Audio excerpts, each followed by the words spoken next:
Hi Anna, nice to see you.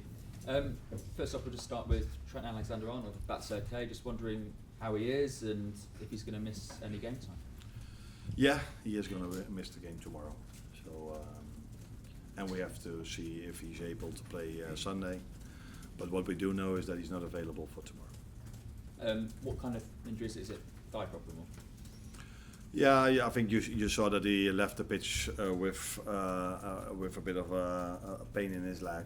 So that's why he misses the game tomorrow. But he's already on the pitch, not with the team, but with the rehab coach. So let's see how long it's going to take, but he will not be available tomorrow. Obviously, it's the first time we've spoken to you since the end of the transfer window, so I'm just wondering, it's another quiet one at Liverpool, so just wondering your thoughts on the window as a whole, and because I don't know many coaches that quite often say, I don't want any players during a window.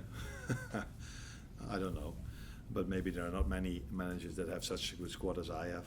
So I've said it many times, we have a very good squad, and if you look at the league table, I think the players have shown that the trust we have in them was correct, and we don't have, apart from Trent now maybe for a few days, but we don't have many injuries, not long-term injuries, in moments that the windows is open. So we did have some injury problems with Alisson, with Jota, and with some others, but at the moment, I think apart from Trent, they're all available again today. So then there's not a reason to add something to the team unless you have a chance in the market. But yeah, that's something we saw last time with the goalkeeper we brought in, which is not here, but we did brought him in because we saw there's a chance in the market. But for now, we are happy with the team we have. I just want to ask you about VAR. We know there's been discussions about semi-automated offside coming in before the end of the season, and referees announcing key decisions to the crowd for next season. Just want to know your thoughts on that. For me, that's not necessary because I see when the referee makes a decision, I go 2 steps backwards and I see the live coverage of everything, but that's probably not available for every fan in the stadium. So if the fans like it and it's something nice for the fans, then let's do this. I wonder if we're all going to like this, but yeah. For me, it's not necessary, but if the fans really like it, let's continue with this. And let's see if they do, because the last time it happened, I was there. It was in the Spurs stadium. Yeah, that was so obvious. It was not really necessary to announce that it was offside. I think the one where we were all more interested in, why didn't he give the second yellow card? And that is something he didn't have to explain. But I think maybe if he would have explained and it was in disadvantage for the home team, then maybe there comes even more pressure on the referee. So I wonder if it's a good thing for the referee, because he's already under a lot of pressure in every game from the home fans. And I think this him explaining if it's against the home team would even add more pressure in the next and the next and the next decision he has to make. But they always tell me they are very well trained for this, which I am certainly not, because if I have to blow my whistle during a training session, then I'm always like, okay, he's a bit frustrated, let's give him the free kick for the next time. But so I will probably not be a good referee. But yeah, that's my opinion about it. Mike?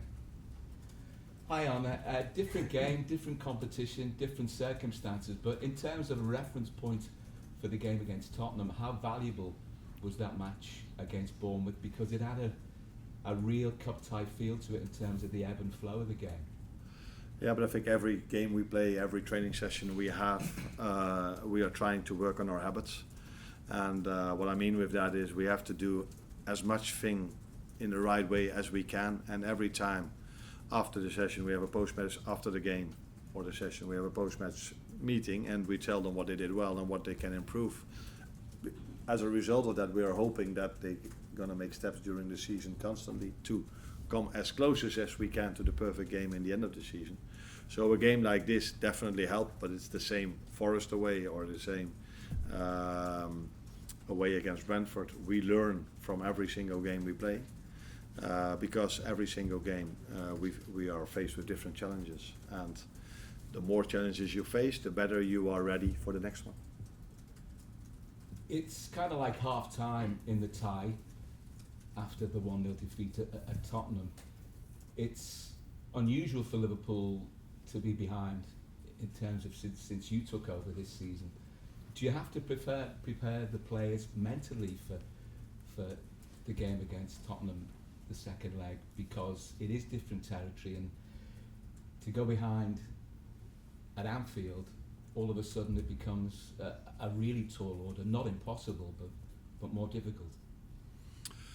No, I don't think I have to prepare them differently than to any other game, because from now on till the end of the season, and that's been already the whole season, and I think as long as Liverpool exists, if you play in this shirt, you need to win the game.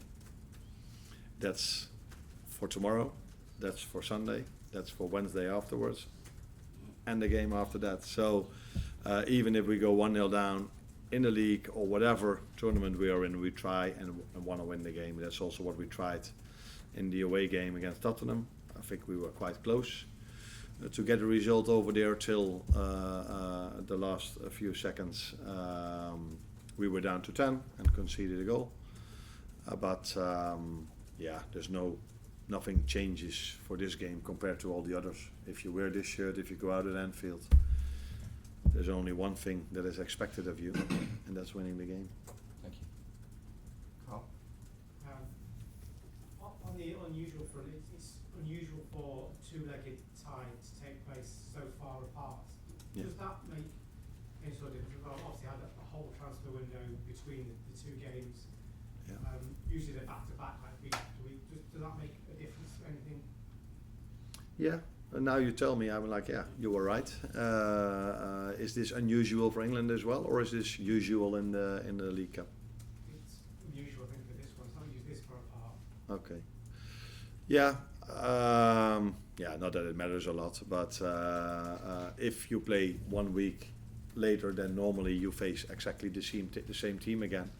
And now with all the injuries Tottenham had last time we played them, would have been a bit more in our advantage if we played them 1 week later again. Although we lost against the ones that were fit that time. But indeed, they did brought in 3 players, I think. One of them was already there, the goalkeeper was already there in the window. So now we face two different ones. I wonder if Mickey van der Ven is ready to play. He of course has a big impact on that team. So yeah, it might change the quality we face tomorrow compared to the last time. But we were already not able to win from the team that played last time. So it's going to be a difficult one, which we know. If you reach the semi-final against Tottenham, you know it's going to be a difficult one. But I think we will be better than the last time as well. With Trent being out, it gives an opportunity for Connor Bradley maybe to play. After his experience in Eindhoven, was that an important learning curve for him? He played the game against Tottenham also back then. I just said it as well. I think every single game, every single training session has something to learn. Or if it isn't, then it wasn't a good training session I gave them, because I think you're trying to give them something where they can learn from every single session, every single game. And that is something I think we played in Eindhoven quite a good game if you take into account the team we've played with. So this team hardly ever played with each other.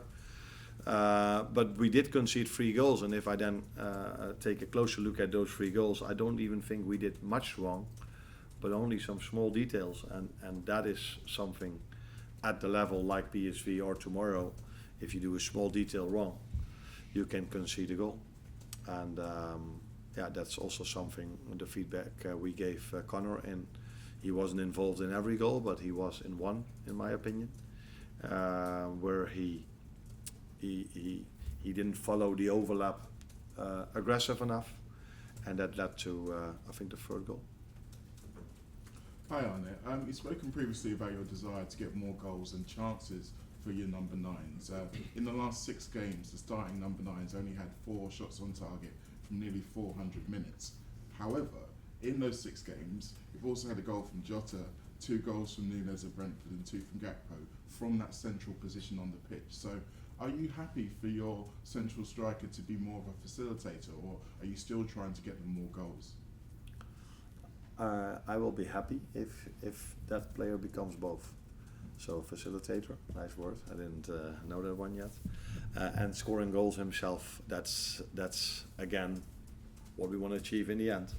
But I also saw the penalty from Cody where Lucio as a 9 played a part without even touching the ball. So he dragged the centre back out, which led to the fact that Cody was in a 1v1. And he made a deep run and got tripped, which led to the penalty. So in the end, you want attackers, midfielders to score. We've spoken about our attacking midfielder as well. We need to get goals from many positions, including centre backs that can score from set pieces also. So that's what I just said. We are trying to work on the training ground and with the feedback we give them after the game to make the team better and better and better. And in the end, the number 9 should be a facilitator, like a winger, but a winger and a 9 should also score goals. And last one for Will. Just asked about the goalkeeper situation. He made his decision. Obviously, Queen is playing this competition a lot. Plays Alisson in the first leg. So do you know what you're going to do there? I know, but the 2 goalkeepers don't know yet. So if I'm going to leave this room, I'm going to go to the media next door, and then afterwards I'm going to inform the goalkeepers which decision I've made. Just on your squad, you said it's only Trent out.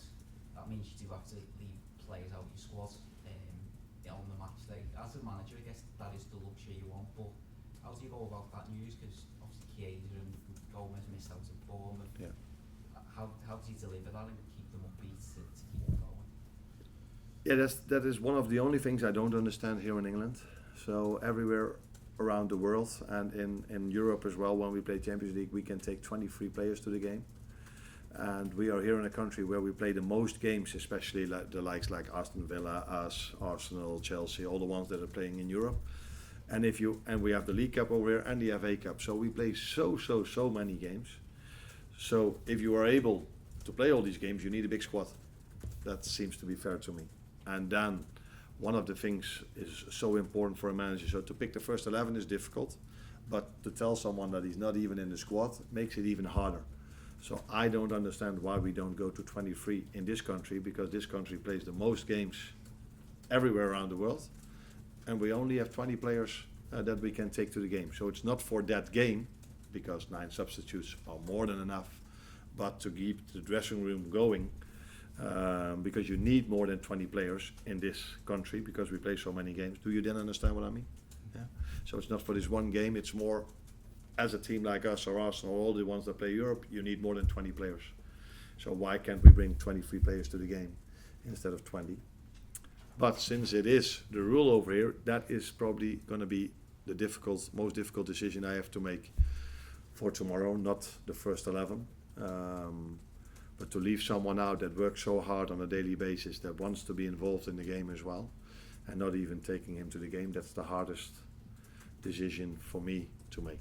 Yeah. Thank you.